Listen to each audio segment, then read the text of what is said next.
Hi, I'm Becca, and I'm going to be talking through Genesis 11:26 through 12:9. The main takeaway I'd like us all to have is that when God calls us, He equips us even in the most unlikely of circumstances. So, in this passage, we see that God calls Abram to leave his country, his relatives, and his father's house. He's asking a lot of him. Then God promises to make Abram the father of many nations. He promises to make Abram's name great, and he promises that all other nations on earth will be blessed through him and his descendants.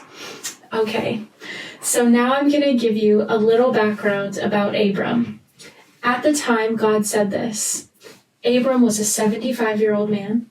He had no children. He had no descendants, and his wife Sarai was unable to have children, and his family was likely worshiping a bunch of idols. So I'm thinking, if God really wanted someone to be a father of many nations, and the father of his chosen people, you would think that he would have called someone a bit younger, who had a few kids at the moment, and not to mention a wife who was able to actually have kids.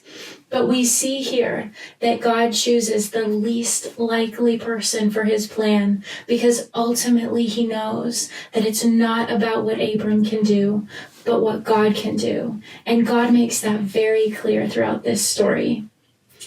I think it's easy to believe that God calls the people who are most qualified, but actually we see that all throughout the Bible, God isn't interested in how capable someone is, but how willing they are to follow him.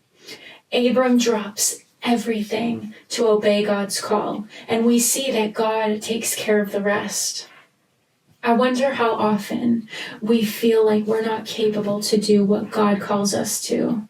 I know I've been there so many times in my life. But what's amazing is that in your story and in my story, it's not about what we can do, but about what God can do.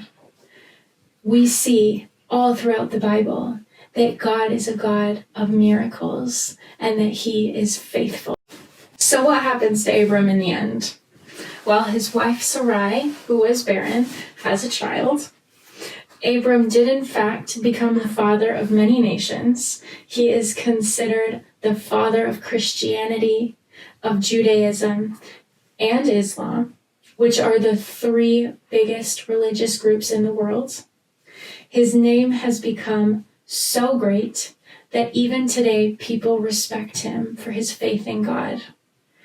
Not to mention that Jesus, who died and rose again to save the whole world, came from Abram's descendants. So essentially, everyone in the whole world has been blessed by Abram and his descendants, just like God said they would be. Abram could not have done all of these things on his own, but he answered God's call, and God equipped him and kept all of his promises.